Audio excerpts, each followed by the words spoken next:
Well, Ulysses, we are getting closer to opening day, and another injury bites the dust for the good guys. Seems like that has been the recurring theme lately. We'll talk about who that is starting right now.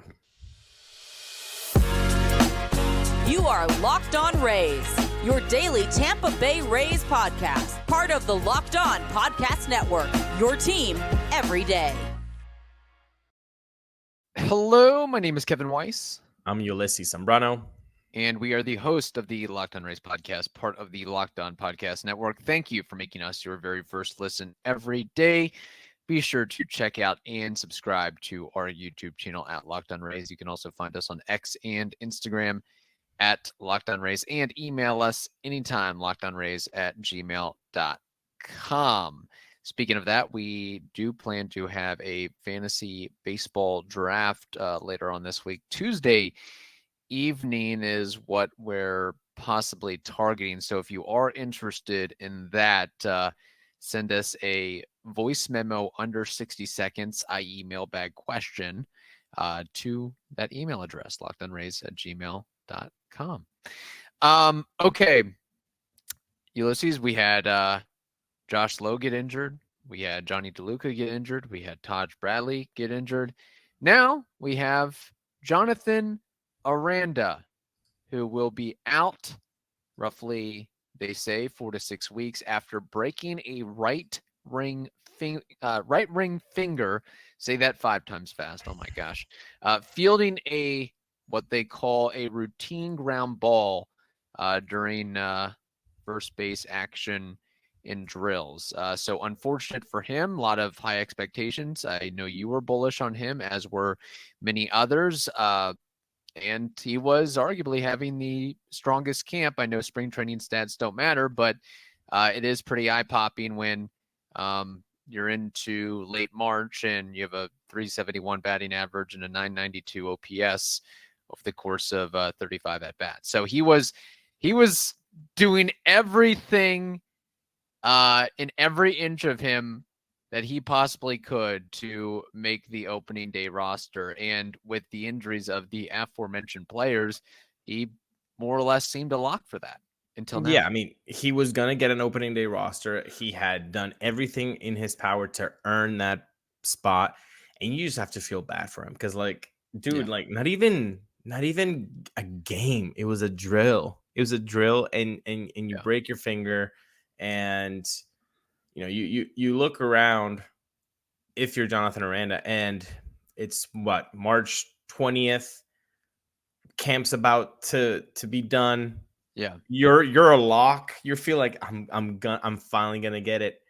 And then in a drill, you get told, no, you broke your finger, bud, and now you're out 4 to 6 weeks, which when I read 4 to 6 weeks, I was like, dang, that's a long time. But then I was like, oh, Johnny DeLuca is 6 to 8, and he's his whole hand. So right. I guess the finger, it just shaves 2 weeks off from recovery time, which is it makes sense, like as anatomy wise, that it would take less a finger than the whole hand. But it also seems like only 2 weeks of a difference between a finger and a hand. Like that sucks.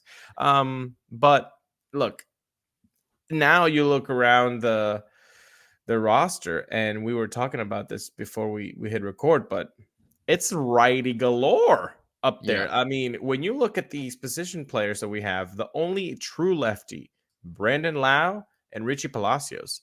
That's it, boys. Yeah. That's it. Palacios is basically a rookie. Now, when is Taylor Walls expected back? I guess sometime in May. Is that the idea? I heard last end of April, early May. Yeah. So the way, and so around the same time. Right. So and that's going to be a tough cookie to handle, because as the projected opening day stands right now, with Aranda out and all those other guys out, Curtis Mead has to be a lock now. Yep. Palacios, of course, he was mentioned. There is some scuttlebutt that another bench spot will go to either Austin Shenton or Ulises Basabe, or maybe an outside acquisition. So Shenton would be your other lefty, hypothetically, if that becomes the case. Yeah, and I think he probably has the inner lane or the Yeah. most accessible one. We've mentioned Mangum before. He had a really nice spring as well. Again, I know it's only 25, 30 at bats, but those are the numbers we have. Yeah. We know they're fake, but Right. and they don't matter, but that's what we have. So Well, it's been really nice. yeah, I think, and it is concerning because the Rays are so based on matchups and platoons and lefty, righty, righty, lefty. And you've got a very righty heavy roster against opposing pitching staffs that are 70 to 75% righty. That doesn't really necessarily bode well.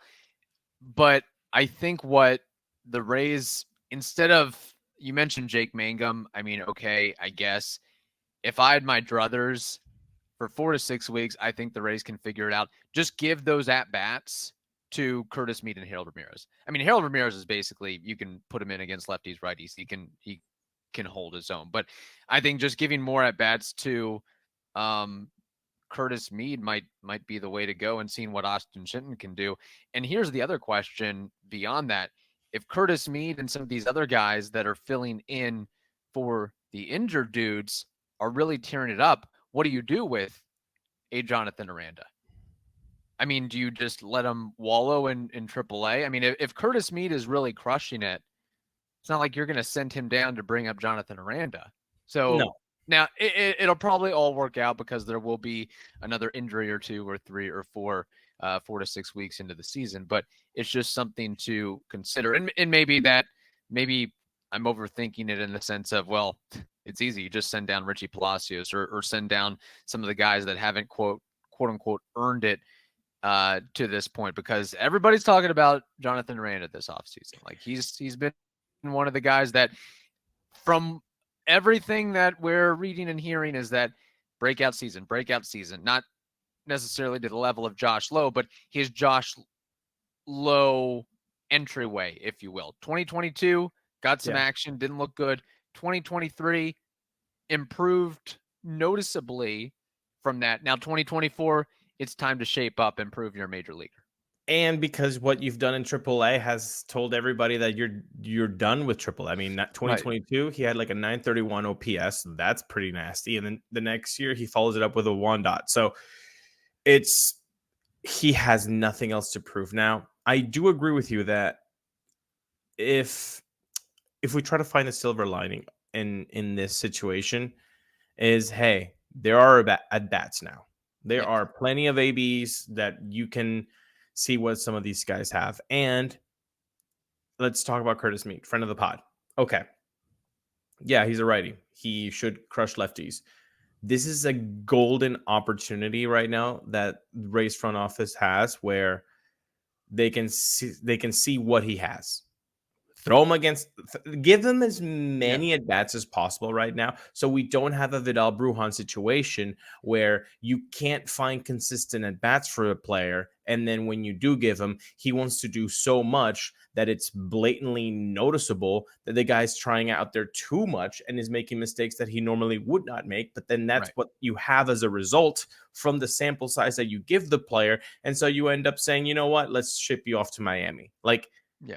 Again, I don't think Vidal Brujan is going to be a star, but I also don't think that he was given the right leeway, the right way to grow in the Rays system. And that's not like a bad on the Rays organization. That's just the way that it worked itself out. So right now we have an opportunity to see what Curtis Mead has without him looking over his shoulder, without him thinking, oh, I'm not going to get a start tomorrow. No, you're going to get a start. You're going to get at bats. It might not be in the same position as you were yesterday, and you played third. Maybe today you play second. Maybe today you're the DH. But to get those consistent reps, I think this is the golden opportunity to have that for Curtis. And you hope he really takes advantage and thrives upon that. And then we can answer beyond that the question with Jonathan Aranda, because I think that there is talk of, like, you can't keep every young player, every young prospect. There's just not enough room. We don't have 45-man rosters here. This isn't a football team we're dealing with. So somebody has to win out. Or somebody has to give the Rays enough confidence to say, okay, we're sticking with you, and we'll trade this other guy. We'll trade Jake Cronenworth. We'll trade Nate Lowe. We'll trade whoever it is. There's always going to become a point. And I think that's a big question mark, a fun question mark into this season and maybe next season of who has that staying power for the Rays out of some of these young guys. So we have more to discuss on this, but first we have to tell you this. Say goodbye to Busted Brackets because FanDuel lets you bet on every game of the tourney, whether you're betting on a big upset or a one seed. It's time to go dancing on America's #1 sportsbook. Right now, new customers get $200 in bonus bets if your first $5 bet wins. That's $200 to use on point spreads, money lines, and you can even pick who's going to win the entire thing. Just visit FanDuel.com/LockedOn, LOCKEDON, and bet on college hoops until they cut down the nets. Again, I'll repeat it, FanDuel.com/LockedOn, LOCKEDON, to bet on college hoops until they cut down the nets. Okay, so Jonathan Aranda going to be out for a bit. Now, when he returns, assuming he has a spot, what are your expectations for him this season as far as numbers and versatility? Do you see him as, when he gets back, he's a DH first base, or they'll throw him in a little second, little third? Just where are you at with Jonathan Aranda this year? I think they'll try him at any spot, honestly. I mean, I can even see him getting at bats at third base. Okay. I think with him, you know that the bat will play, so you're just going to try to stick him everywhere. Third, second, first, DH. Now, we have had this discussion before with Aranda in the outfield, in the corner outfield. He has played that in the Mexican League. He hasn't played that in the majors yet, but is that something that is in his tool bag? Is that the Rays would feel comfortable? Is it like a Harold Ramirez situation? That's a good point. I think any position Aranda plays is a Harold Ramirez situation. I think he doesn't really have a position. He's not defense and speed and overall athleticism are not Aranda's strong suits. It's swinging the bat. Guess what? When you swing the bat, you're going to find a position. They're going to find a position for you. And I think that's where kind of the Rays can play the analytic game of seeing, okay, we put him in at third, who's up on the mound, who's going to be up on the mound, who's in the lineup. We want to try to mitigate really the number of balls that come his way. So I think trying to play that game a little could make an impact. We have a fly ball pitcher. Maybe we don't put Aranda Harold in the outfield. We have a ground ball pitcher. Boys, guess what? Yeah. Go get ready to count jerseys out there in the corner. Like, right. That's something that they could do. Now, again, you find a spot for guys that can hit. However, I'm just going to say a name because I think it's the most recent one. Joey Wendell. He comes and he had a tremendous rookie season, 2018. 2019, he has a bad one, or at least a lackluster one, because he broke his hand. Right. Broke his hand, comes back. You have no strength. Even if you do your physical therapy and all that in your rehab, it takes time for that strength to regain. I know it because I had it. You remember college? I had a cast. It took forever to start to do the things I needed to do. And a right-hand dominant person takes forever. So now that's just like, I don't have to swing a bat at 98 miles an hour to hit a fastball with 30,000 people watching. I don't have to do. They do. So he's not going to just like pick up where he left off. I think that would be incredibly, I think insensitive is like way too short-sighted. Yeah, short-sighted. Thank you.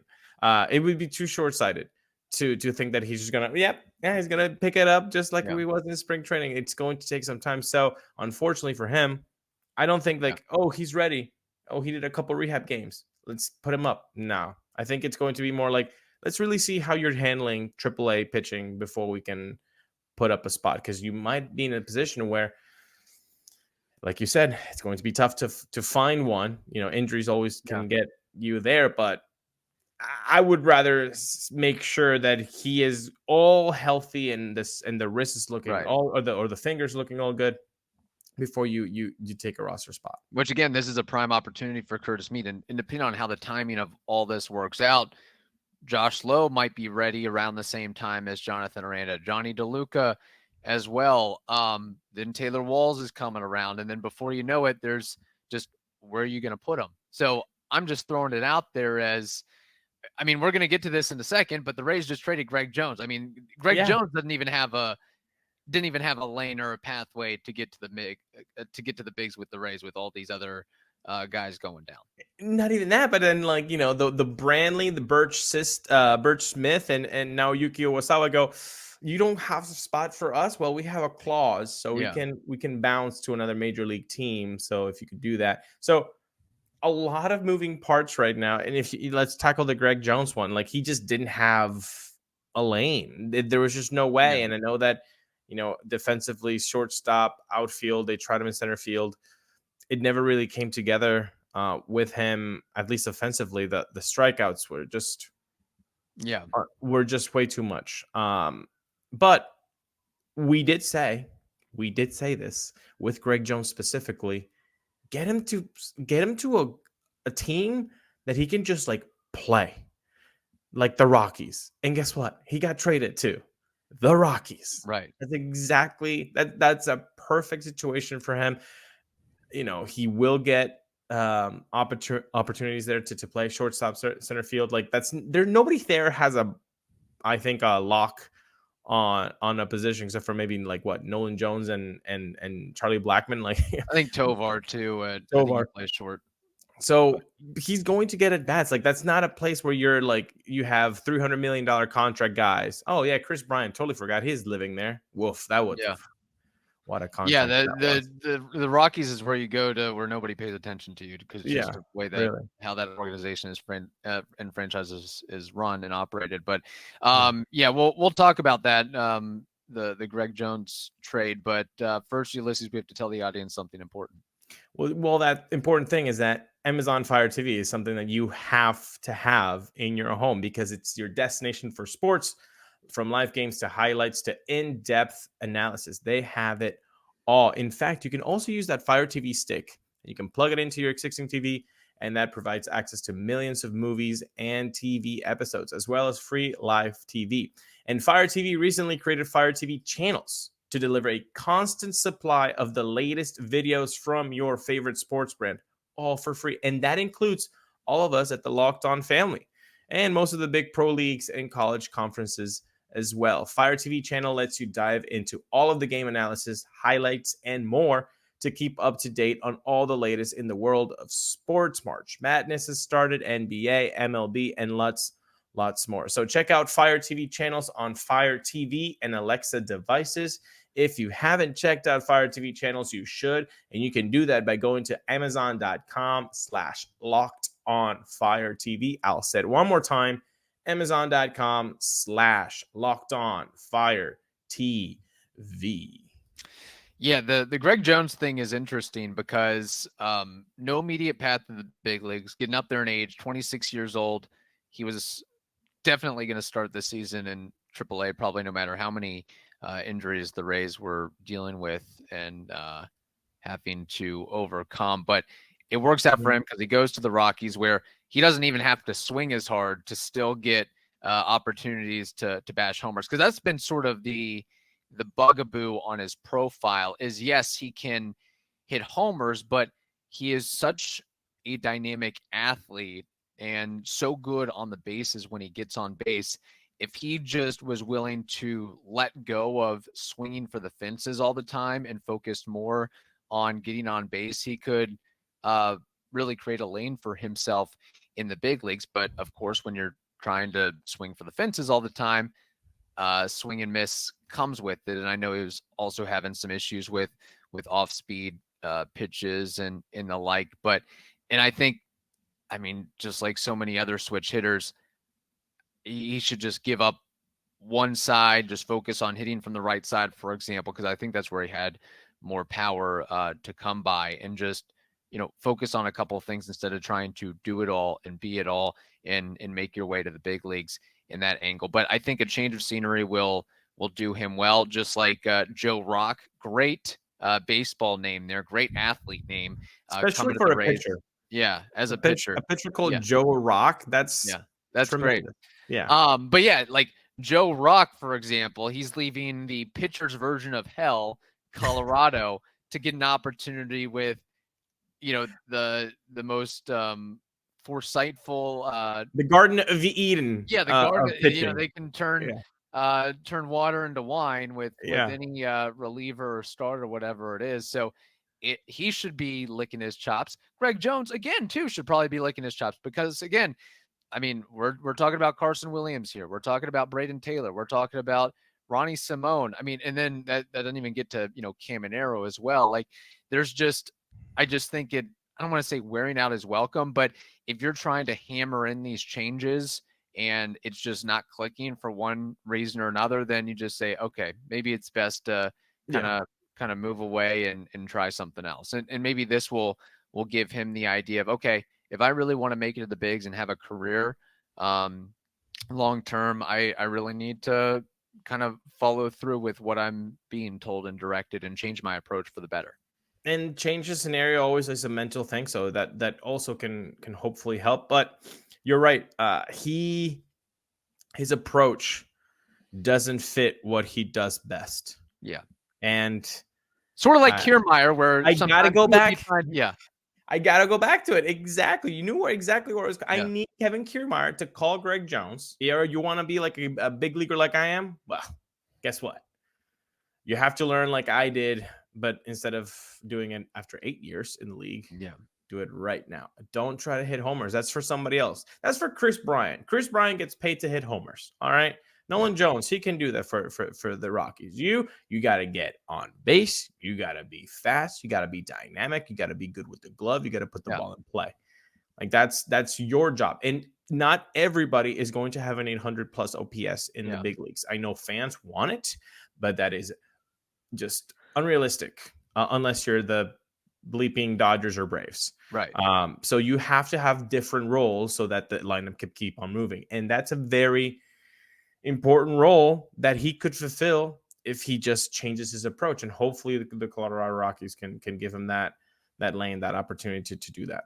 Yeah. And in his defense, I mean, I think the COVID year really messed him up, as we've talked about before, because he had gotten drafted out of UNC Wilmington and had some strong seasons in the low minors, and then everything shuts down and you basically don't have a home at that point, and then you got to restart from there, because I don't think he was one of the higher profile guys that was able to be training with the Rays org and so forth. And then he's battled some injuries here and there. I know that he was actually doing well in AAA before a hamstring injury messed him up. So those are just a couple considerations there, but wishing him all the best. He was a guest on this program, so if you want to hear from him, you can go back and listen to that. Now, putting a bow on all this with Jonathan Aranda, I know that we shouldn't have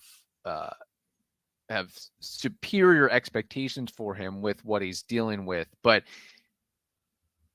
2024 end of the year, just a couple over under prognostications. Do you think he plays 120 games in the bigs? If he misses already April, it's like around 30 games. So no, under. Okay. 15 home runs over under. If you lose 3 times 4. Well, I want to say push. I'll go under. Okay. 252 batting average over under. I'll go over. Okay. Yeah. So a little bit more contact, little less power. And that's what's to appreciate Jonathan Aranda is, again, I don't think we ever assumed that he was going to be like an Isaac Paredes or anything like that. But if you watch him, he really has a nice, compact, inside-out swing that with his open stance and his crouch style, he crushes pitches on the inner third, or actually down and in, where a lot of guys can't handle that. And then he's still able to get to pitches on the outer third as well, and push them the other way for a base hit or whatever it may be. So, Yeah. So that's something to watch out with his scouting report. I know he's worked on trying to get in front of or be able to handle high fastballs, and I guess it shows that it had been working in spring training. But I think for him, it's just a case of you got to get the reps, you got to get the opportunities, you got to get those consistent at bats, and some guys are better at it than others, where they get 3 at bats every 3 or 4 days. But no, I think Jonathan Aranda is a guy that has to be in the lineup consistently to really be able to fully realize his potential. So there's going to be some fun maneuvers and competitions going around and seeing who wins out. I mean, I know we've repeated it a couple times here, but this is now Curtis Mead's opportunity and job to take. Like 100%. You have to capitalize on this. And it sucks. If you're killing it. Yeah. It sucks because when it's so obvious right now, like you're going to get at bats. You don't have to look over your shoulder, or at least for the next 4 to 6 weeks. What can you do about it? So hopefully that pressure doesn't derail him, because we know that he has a talent for it. Curtis to succeed. Now with Jonathan, it is crushing, to have this injury come up 9 days before opening day. So yeah, you just have to feel for him. But I don't want to leave the program without telling you guys about 3 players that have clauses that they can basically opt out from their minor league assignments. That's Burch Smith, Rob Brantley, and Naoyuki Uwasawa. That's a shame. The 3 were told they were not going to make the opening day roster. Right. Now there's an opportunity that they could leave the Rays system for another opportunity somewhere else. We know specifically for Uwasawa, he chose the Rays because of the pitching prowess that that the Rays reputation has preceded them. But I really hope that we're able to see what Uwasawa can do. Yeah. Hopefully with the Rays. But if he catches on with another team, I'd like to see what he can do. But really, this was such a savvy find that I want to be spoiled with whatever the results are. I really wanted to see what they saw in him. If it's nothing, okay, fine. But he did, again, you have to give him time to acclimate to everything. And his last start in spring training was the best one he ever had. It was against the Orioles.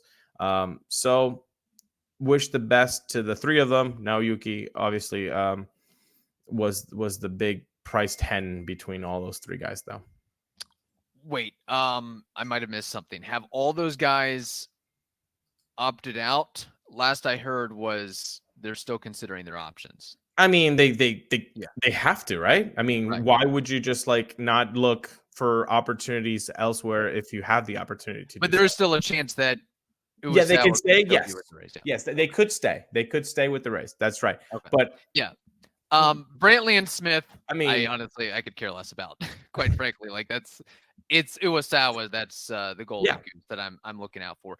And I mean, I understand that he wants to seek that opportunity to get in the majors right away, but I think he would also be maybe selling himself short, in the sense of your work. You deliberately came to the Rays because you know what they can do to prepare you to be the best pitcher you can be at this level. So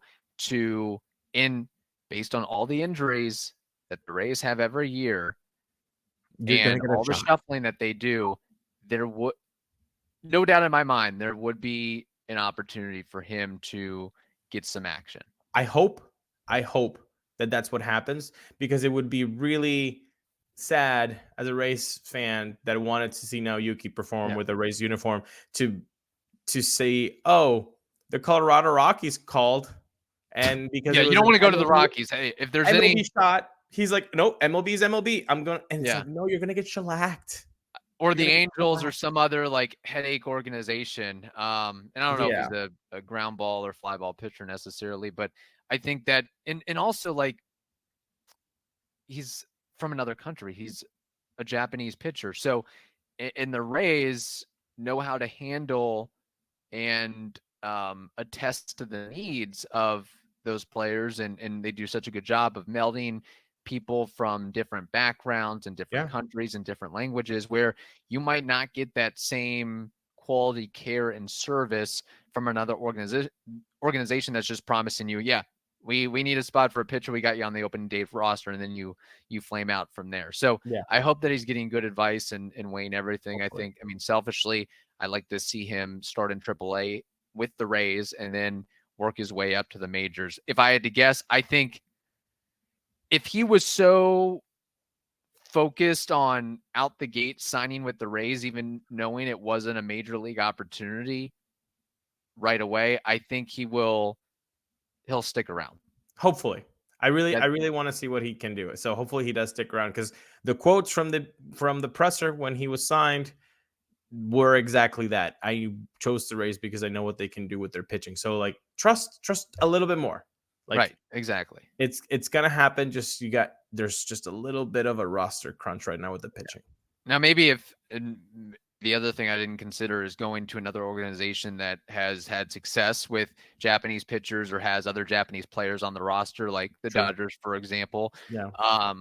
And, maybe that's where he feels more comfortable. Maybe he's, getting texts and messages from some of those guys that are saying, hey, you didn't make the opening day roster out of camp with the Rays. We might, come here, see what you can do, see where you can make your way. So, that's, I'm glad you brought that up, because that is something that we'll have to be focused on in the coming days. And one other note here, like, let's remember this about just circling back to Jonathan Aranda.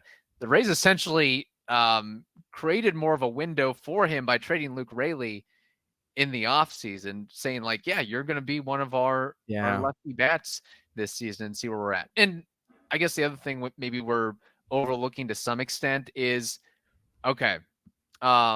Curtis Mead's crushing it. Richie Palacios is crushing it. Everybody else is crushing it. What do you do when Aranda and DeLuca and some of these other guys are healthy? Maybe we're not considering that, hey, they'll just move off of Amed Rosario. No harm, no foul. He's on a 1-year deal, veteran. No long-term ties to the organization. Harold Ramirez, we're probably going to trade you anyway in the offseason. Well, I was just about to say, like, not trading Harold has been the best move of the offseason. Like, sometimes not doing something is the best move. Right. This just cements that. You don't have to trade because you could trade. You don't have to. This is what, honestly, you rank all of the moves from the offseason. I would put now knowing this, Harold Ramirez not getting traded makes the podium easy.